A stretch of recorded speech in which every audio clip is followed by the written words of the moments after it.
You need to understand that no one management style fits all. In the beginning, I didn't know that. I thought that it could just be me and everyone could be okay with my style. Some people, and that's something that I'm actually asking the team. How do you like to communicate? How do you like to receive feedback? What works for you? When should I be stepping in? I want to understand them. How do they operate and react and work? And then you adjust your style. That takes work with yourself. Like as a manager, you need to work with yourself, your bias. How do you tend to solve problems? You need to understand your own mindset because subconsciously or consciously, that's what you're going to be expecting from your team. Ciao, io sono Marco Imperato e questo è il podcast di Product Heroes. Product Heroes è il punto di riferimento in Italia per il product management. Finora abbiamo aiutato oltre 180.000 persone tramite master, formazione in azienda, masterclass, guide, articoli e meetup che svolgiamo ogni mese in diverse città d'Italia. Lo facciamo anche attraverso questo podcast in cui faccio due chiacchiere con product leader che spaccano e che lavorano nelle migliori aziende al mondo. Io sono sicuro che ascoltare le loro storie migliorerà il tuo modo di costruire, lanciare e muovere le metriche del tuo prodotto. In questo episodio sono con un ospite davvero eccezionale. Lei è Maria Arnaoutaki, è originaria di Atene ma adesso vive a Londra ed è Group PM in Spotify, dove guida i product team e la strategia della piattaforma per fare in modo che i contenuti raggiungano gli utenti di Spotify. Sì, perché esiste anche questo mondo sommerso che noi non vediamo. Precedentemente ha lavorato sulla metadata platform di TripAdvisor ed è stata anche nel founding team di una startup in Grecia che si occupava di cure per i bambini. Il suo background è in tech education e in data science. Con Maria parliamo del suo percorso e di ciò che significa passare da IC, ovvero individual contributor, a manager di altri product manager. Nel suo caso, Group PM.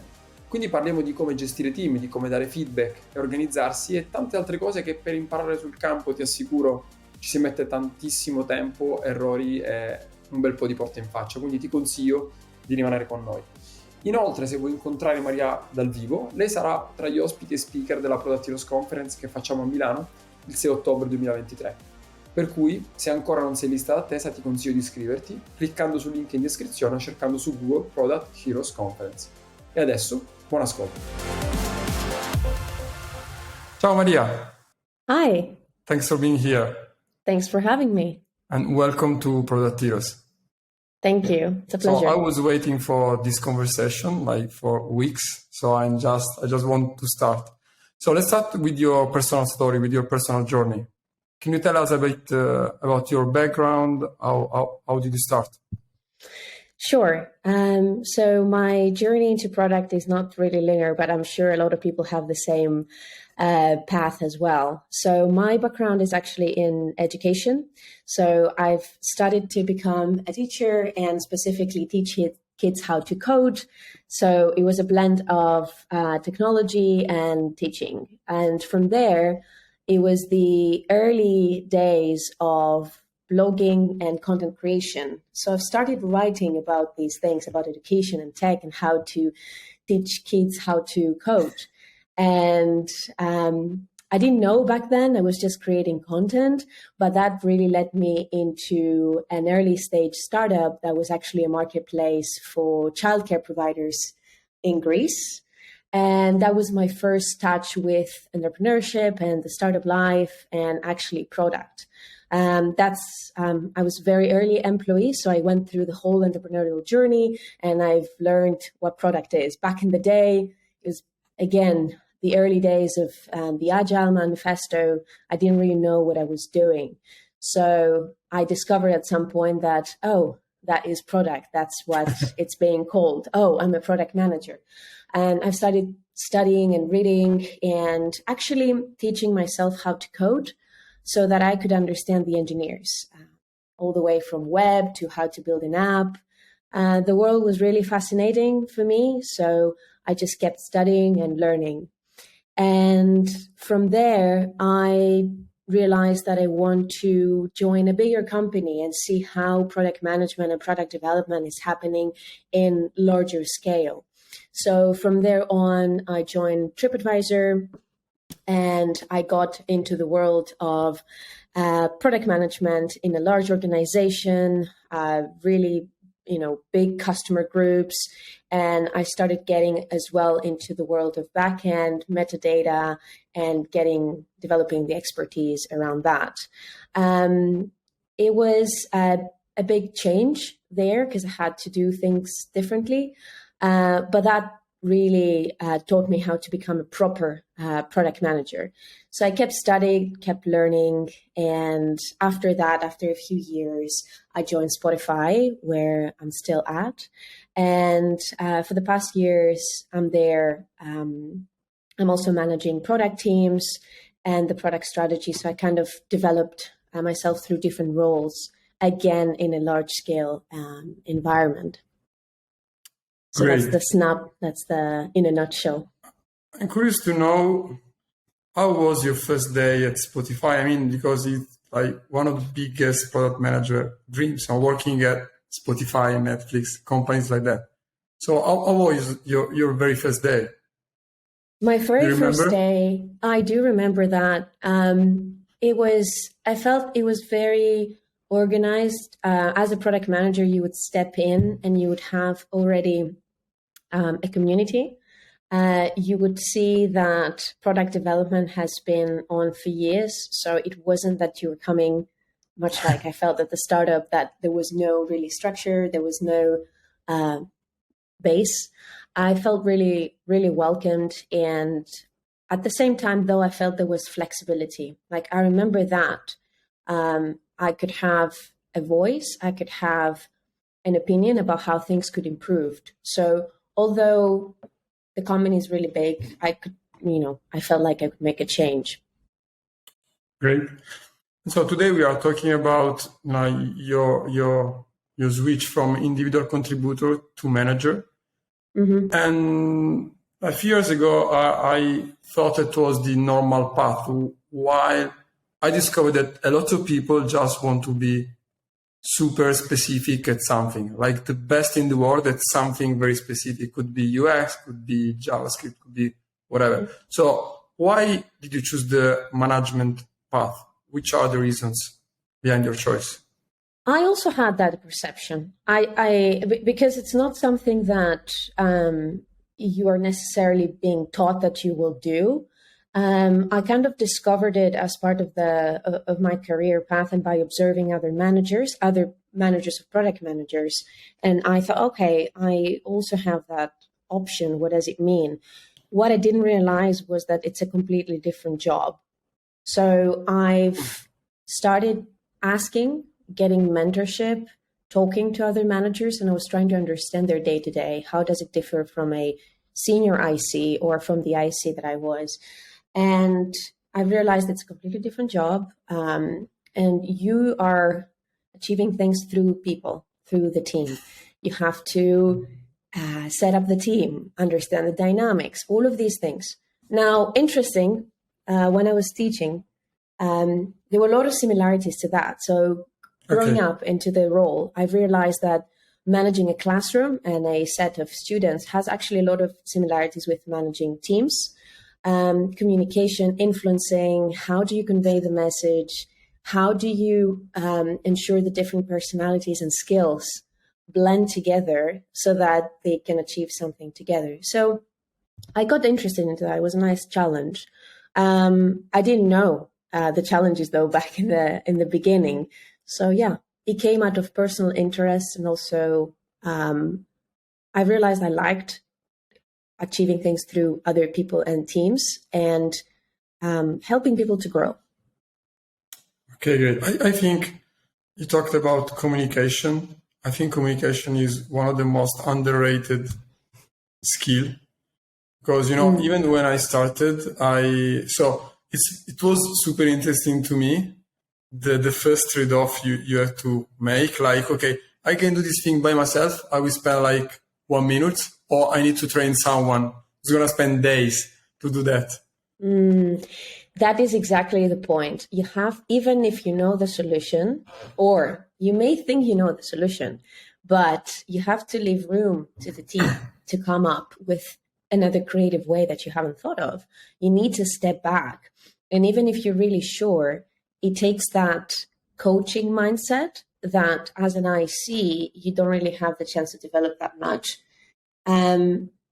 To guide people to find the question, define the question and find a solution and be open and not come through this top-bottom approach, like you have to do this the way I say so. It's taking a step back and asking a lot of questions, being a good listener, which is hard, and just take the information and develop it with the other person. It's a challenging thing because as an IC, you're so used to come up with solutions very quickly. You need to jump in and it's all on you. So it's a very different mindset to step back and judge. When do I have to step in? There is also the other side. If you are really zoomed out, that's also not a good thing. You need to support the team. You need to feel like the team needs to feel that you're there to provide the direction, but not too much on the weeds. So that zooming in and zooming out, it's another skill that I also had to develop and I'm still developing. So the question is, how do you balance that? Because what I feel is that when someone on your team comes to you to ask you something, and then I discover the power of questions. Okay. So instead of giving an answer, just asking. Mm-hmm. So, but how do you balance this? It's very interesting, zooming out and zooming in. But to me or to all the people I met that are becoming right now like managers, it's super hard to balance this part. How do you do that? Do you have any advice for someone who's starting right now? Yeah, so there are actually a lot of resources out there on how to develop the coaching mindset, which I rely a lot on the questions. And you can use different frameworks. What I usually do is ask them whether we have the same understanding of the problem. So just to make sure that I understand, is this the problem you're describing? Really ask again and again. Oftentimes people use different words for different things, even within the same company, that may mean something else. What is the problem in terms of impact? Like, what is it that you think is going to happen if we don't solve that? So we get on the same page. Then I'm asking, what do you think the next step is? As opposed to me saying, I think the next step is for you to go and do that. And then the third one is, what do you think will happen if you take this step? With this approach, you're trying to see what the other person has in terms of answer in them already, and just leave space and airtime for them to develop as opposed to you to go. Because maybe you're not right. You're not there day to day with the team. And there's going to be a point that you're not going to have the full information. So you have to help them. Super. So the next question is about your organization. So Spotify is very famous, or at least was very famous, because a few years ago he published like a paper on tribe, squads, all the organization. So everyone went crazy about this methodology. So I'm asking, how have you organized your team? How do you work together, and how many people do you manage? So independently of the company, I think it has to do with the maturity of the team, the size of the team, and the business needs. So at the moment, I'm managing a team of 4 PMs, but they also have their own squads. So we do have our routines and our structure as a product team, because we are essentially overviewing a set of problems. And I'm also driving the strategy for these problems. So we need to come together to set the direction, work together on the product strategy, and just also develop ourselves as a team. I think that's another important thing. So not just coming together every week to check the status of a project, but actually see are the skills of that person being used in the best way right now? Can they help another member of the team with something else? Are we being transparent? Do we share the same knowledge? Oftentimes, especially when you're working with systems that they are dependent on each other, you need to be very transparent about what's happening. In a distributed world and remote, that becomes even harder because you need to put the information there all the time in a concise way. So we do that. We really try to create the space for this kind of information exchange. Do you work fully remote with your team? A lot of team members are based remote. So I would say if you have at least one person that's permanently, remote, it sets the tone for the team.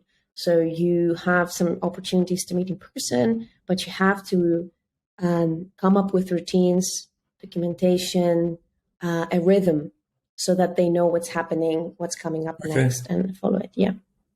Okay, speaking of organization, do you have any rituals, or do you use any frameworks to get along with your team or to work together?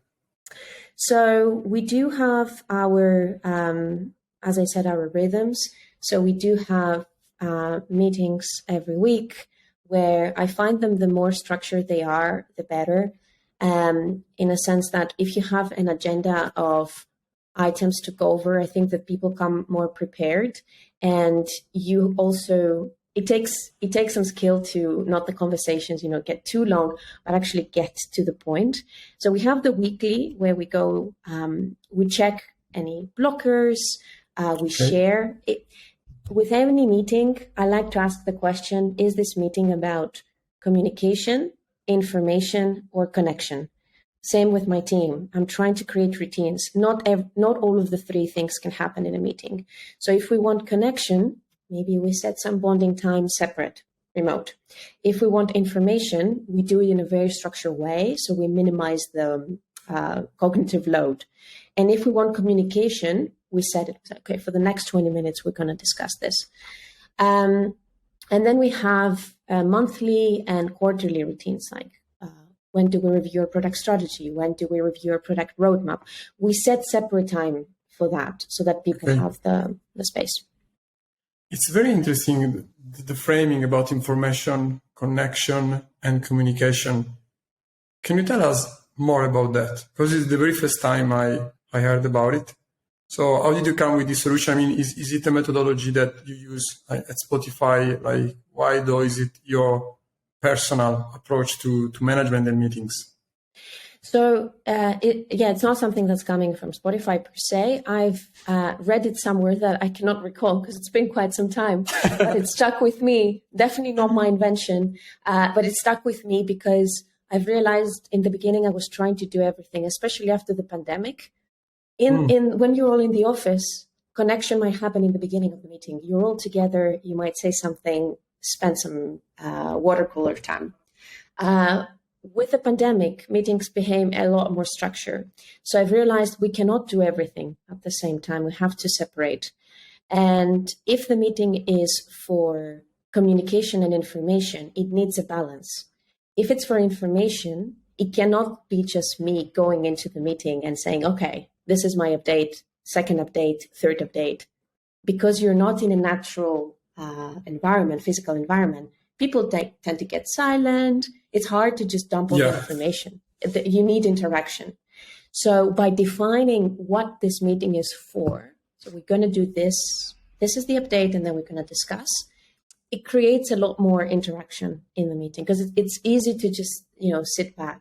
And not all of the team members are also, inclined to just be vocal all the time. We have diversity in the group, for example, which is fine.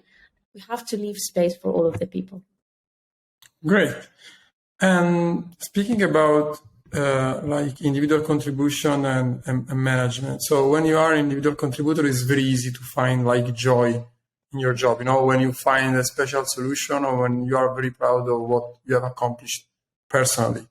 But as a manager, what is the best thing for you of becoming a manager, of product manager or manager, generally speaking?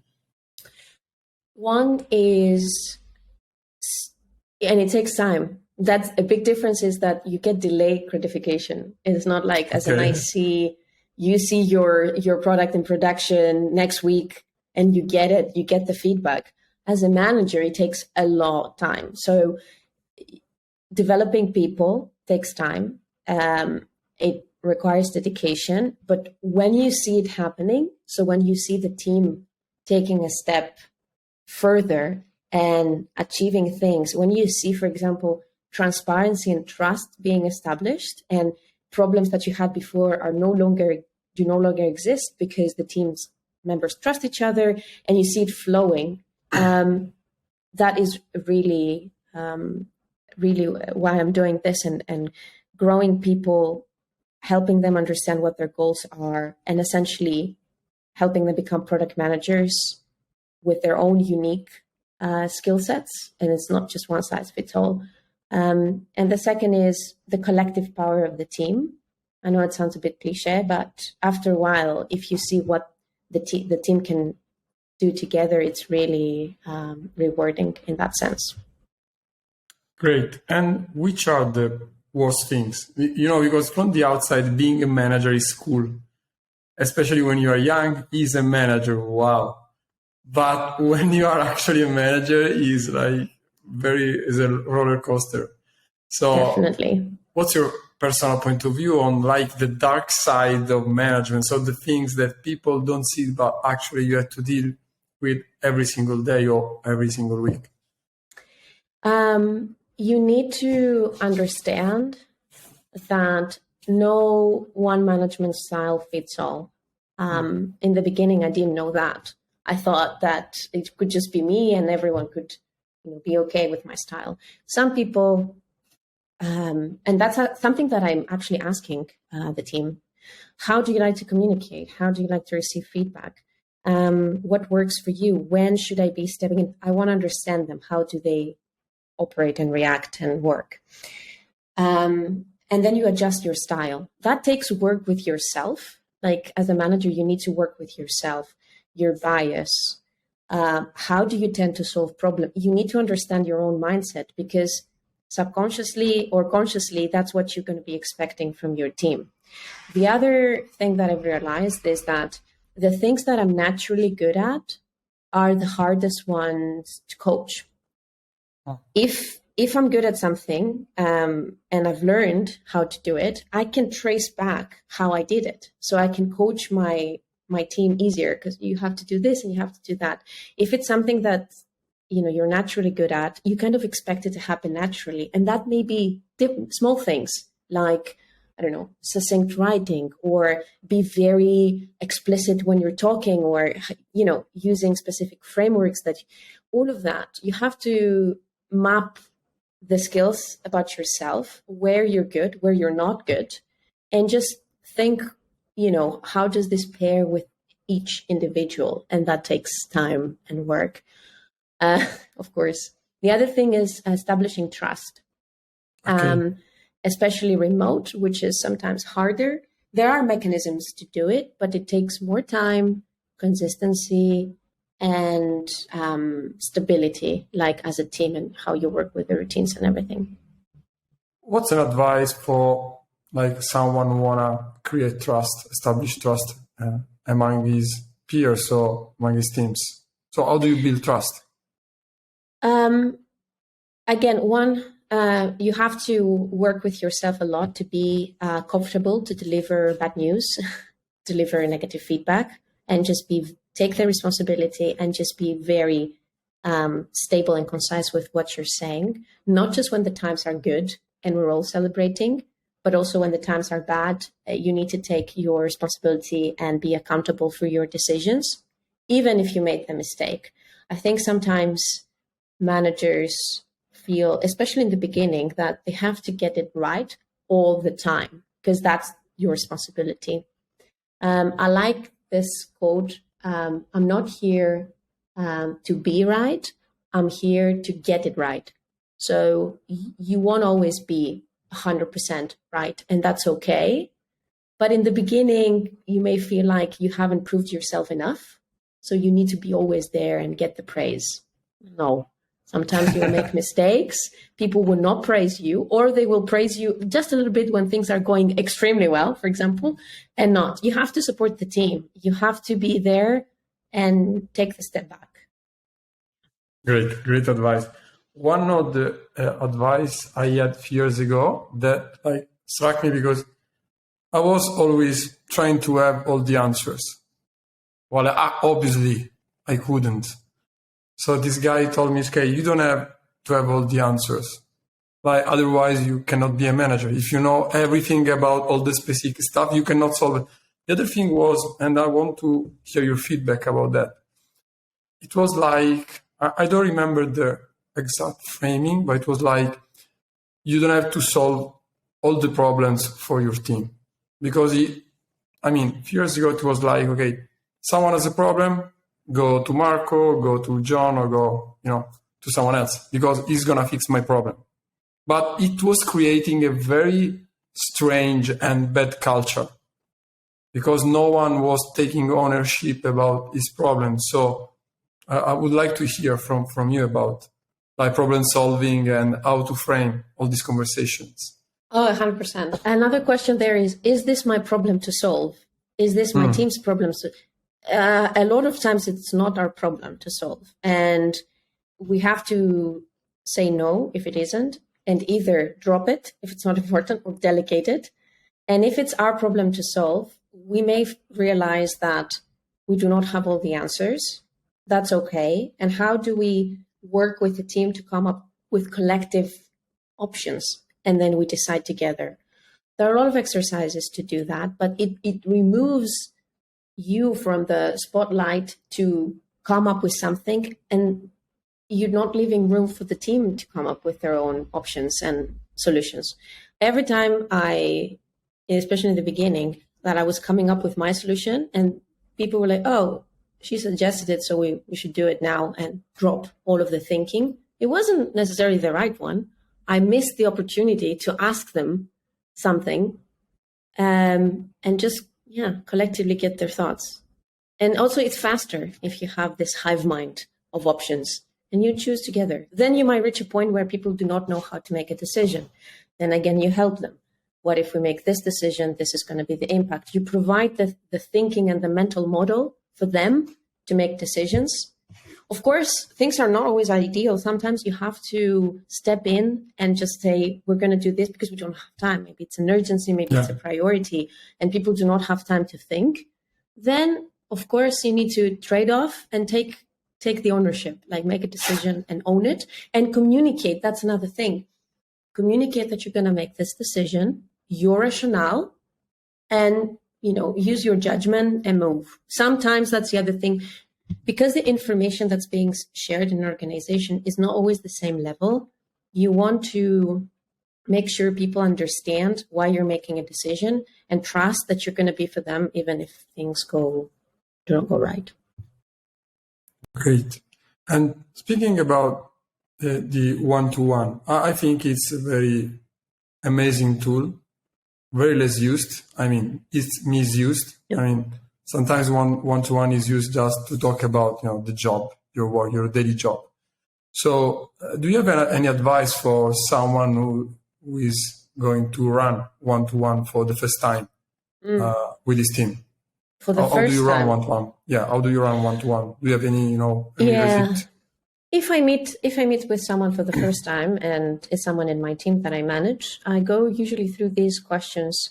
Like, I want to get to know them. Like, how do you like to receive feedback? How do you communicate? What's your expectation of my support?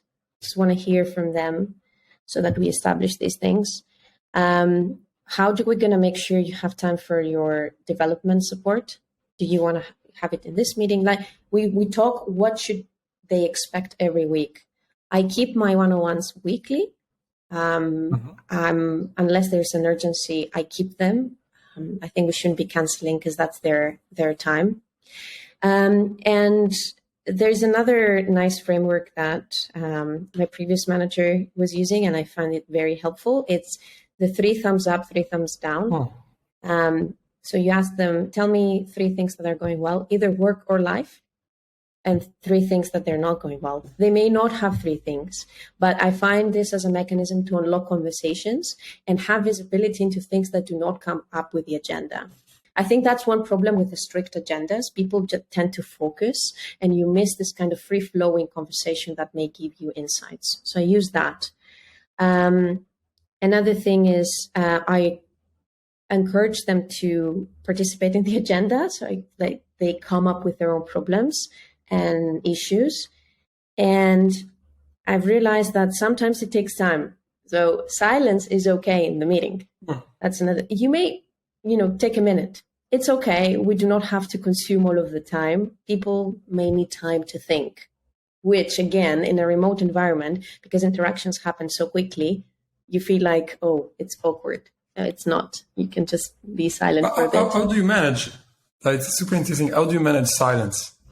Because it's awkward, it's strange. I mean, it's awkward. Yes, it's awkward, and sometimes it happens in a group setting. Sometimes or you may ask them. You finish saying something, you ask them thoughts or questions, and everyone goes silent.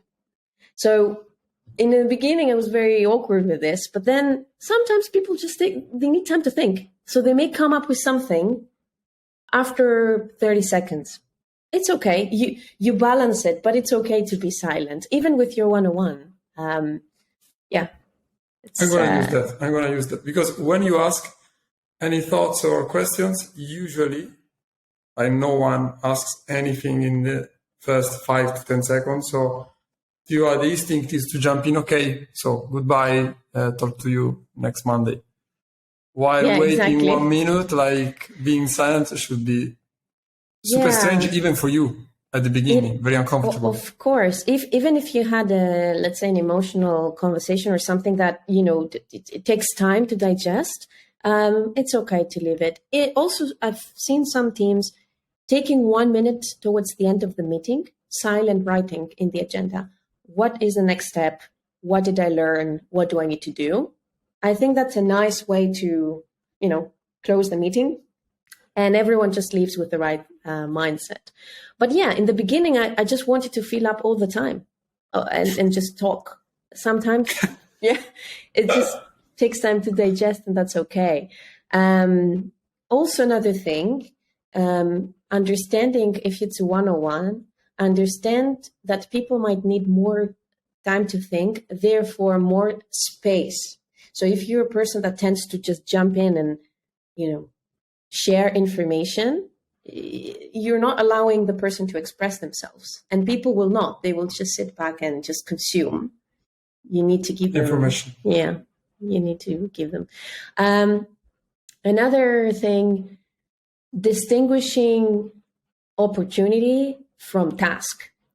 A lot of times you might say, oh, have you thought about this?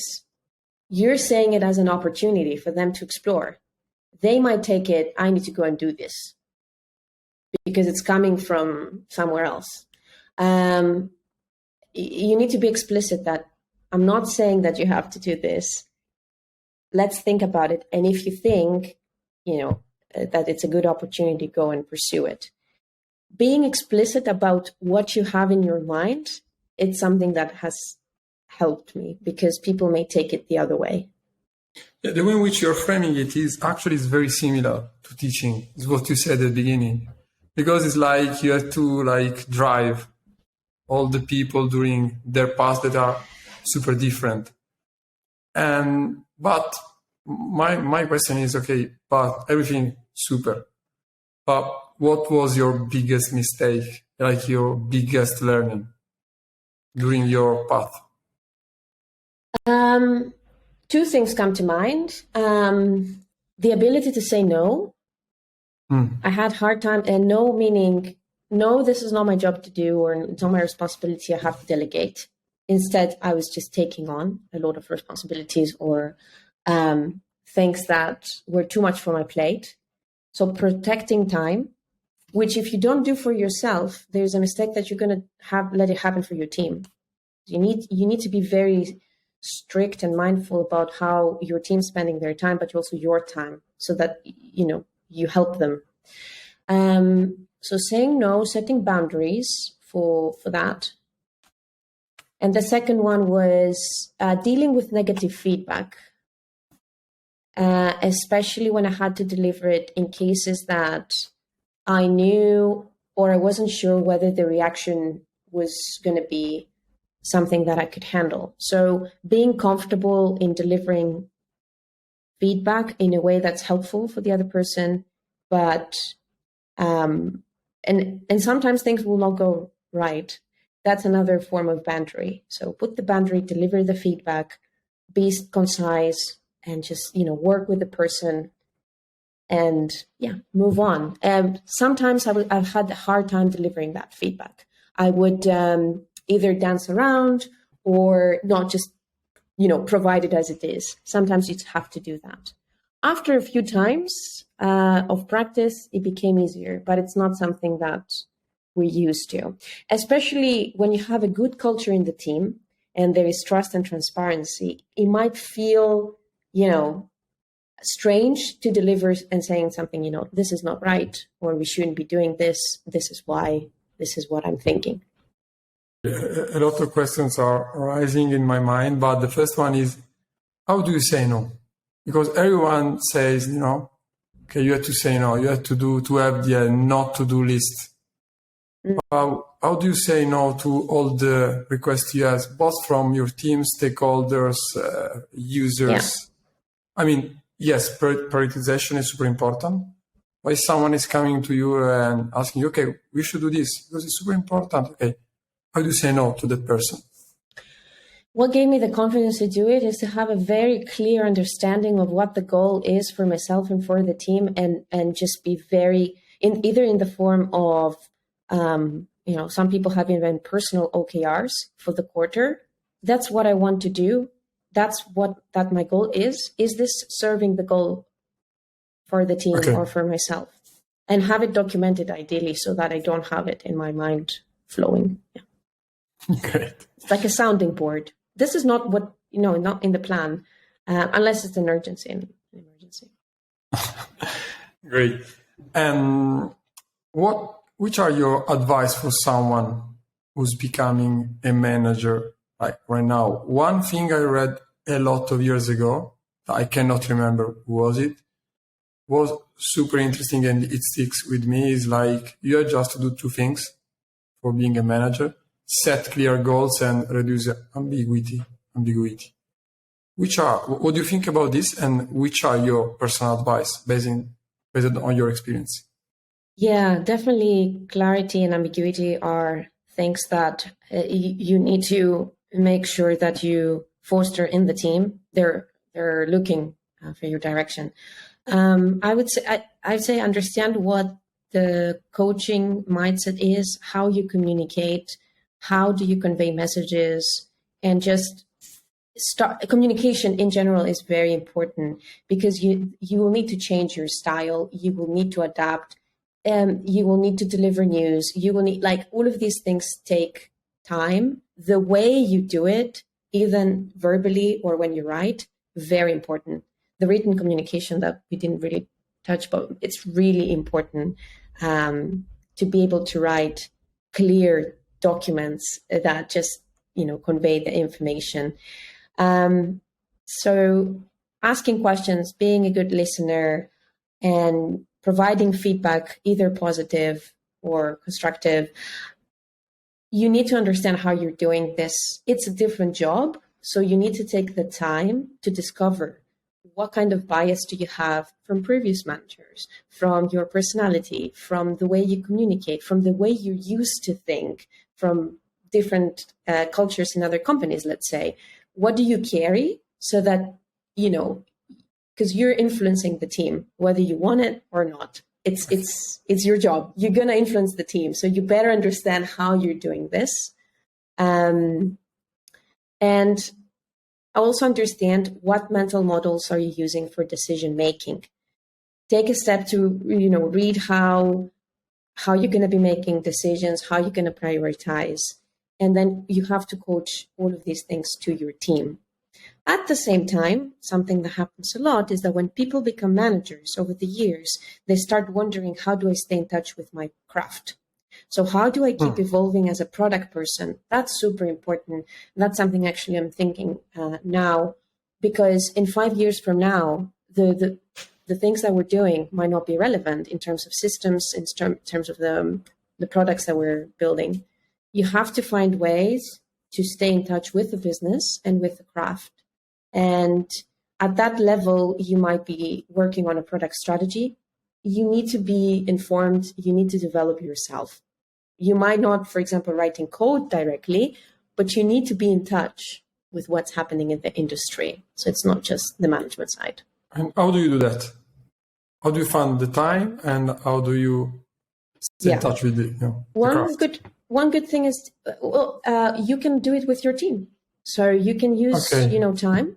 Hey, these are the top, 5 AI trends that we see influencing product management. Let's talk about them. So you create space and room with the team. This is a new technology. How we create some hack time. Like, how do you see this affecting our products? That's the team. Give them the opportunity. They also need that. The team needs that. They need to see that you're also moving forward and it's not just stuck with the existing stack and technology. And the other one is personal work, personal reading, and just, growth mindset, educate, keep learning. It's not easy. You have to make time for it. You have to commit, and you have to have a schedule and like a dedication to it. I'm not saying it's happening, overnight. Basically, the single question, you have to study a lot to reading, to study, to practice. Yeah. You have to love it. Otherwise, you won't do it. And what do you think about OKRs? Do you use this framework? Do you use it entirely or? Yeah, yes. So I've used it in a lot of instances. I see some teams using a version of it. I would say it depends on the team, on the company, and just my personal thought is that take a framework, use it for a bit. Don't just, reject it in the month. See how it sticks in a quarter. Same for tools, but also for frameworks. See how you can adjust it. Does it serve the purpose? With OKRs, yeah, it works if you follow the methodology. Some teams I see doing successfully. One problem that I've seen with them is that you may see teams adjusting the confidence, or you're supposed to stretch yourself and just do the 70%. Some teams, you see them doing like this wave of setting easier goals one quarter, they hit them, then they switch to harder, then they switch to easier, because that's the semiology of it is like they get affected, like, oh, we didn't hit it. So it's a very like powerful message that we didn't hit it, did we? Like, you need to coach them to go back to the impact. And the other thing is that sometimes teams conflate OKRs with KPIs. You might not be able to hit the KPI in a quarter. That's not the point. The point is to move the needle a little bit. How much do you move it? What was the impact, and measure it? It requires a very data-driven approach as well. You need to really know. So yeah, it depends. I would definitely give it a try and see how it fits. Okay, but if you have to explain to someone the difference between KPIs and OKRs, because we do a lot of training with OKRs to companies, but they got confused. So they start to like rambling about the KPIs, just numbers to hit. But what's the main difference in your opinion? I mean, let's say that you want to increase sales by 9%, and that's a KPI for your company. You might have a team that's working on a very specific thing, and they have a quarter. They're not going to be able to move the target 9% for the whole company in a quarter. That's a KPI you're looking towards.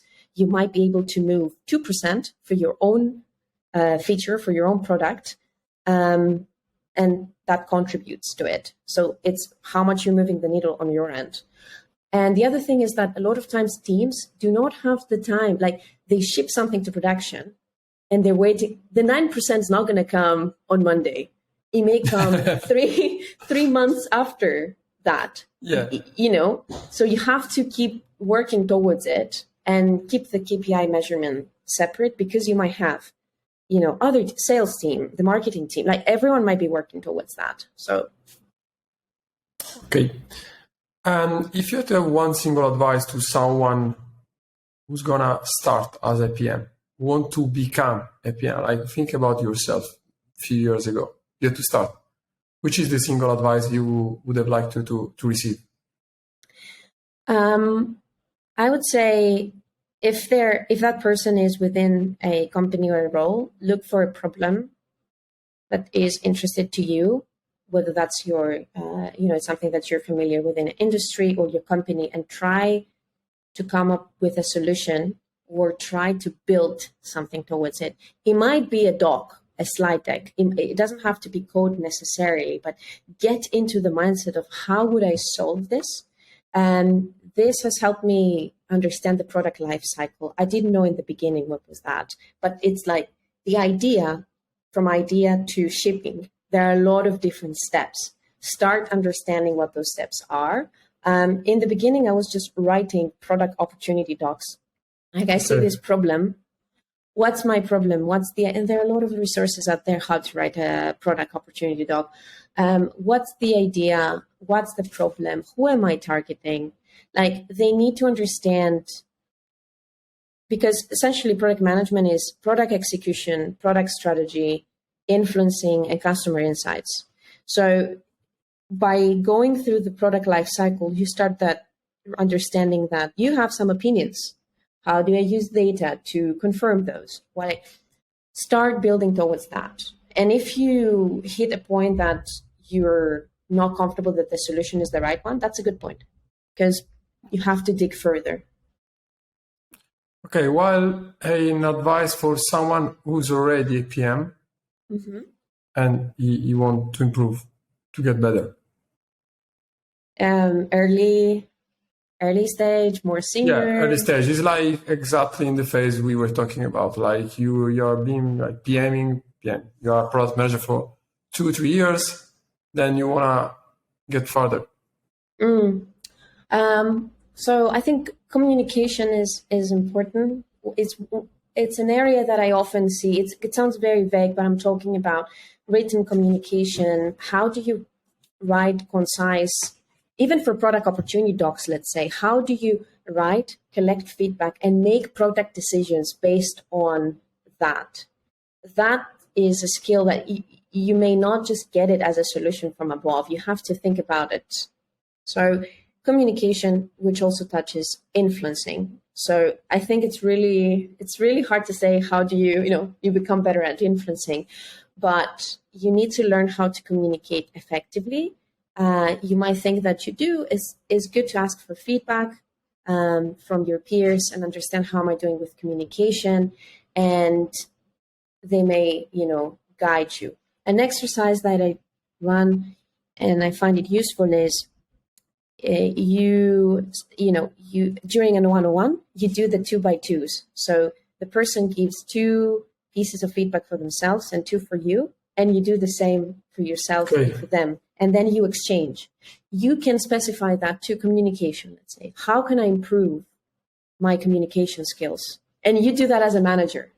So you don't do just for them. And then you exchange. And sometimes it's interesting to see your bias and what the other person thinks. Yeah, it's super interesting to discover things that you think you are very good at, while actually, it happened to me, you are super bad, while you think that you are the best one. Yeah, asking for feedback with the manager as well constantly is very important as well. Thank you very much, Maria. The interview was amazing, and thanks again for your time. Of course. Thanks for having me. Really enjoyed that. And obviously, see you in Milan in October. See you there. Thank you so much. Ciao. Ciao. Grazie per aver ascoltato questo episodio di Product Heroes. Se l'hai trovato utile, iscriviti su YouTube, Spotify, Apple, Amazon, insomma, dove ascolti i tuoi podcast normalmente, così non ti perderai neanche un episodio. Prima di andare via, vota con 5 stelline questo podcast o scrivi un commento, una recensione. Questo ci aiuterà a raggiungere sempre più persone e quindi aumentare la diffusione della cultura di prodotto in Italia, che poi è la nostra mission finale. Quindi il podcast è soltanto uno dei tanti modi che Product Heroes utilizza per spingere la cultura di prodotti. Trovi maggiori informazioni e tutte le attività che svolgiamo su productheroes.it e soprattutto non perderti l'appuntamento più importante che stiamo spingendo negli ultimi mesi, che è la Product Heroes Conference, che sarà a Milano il 6 ottobre 2023. Anche su questo trovi tutte le info su productheroes.it. Ciao e alla prossima!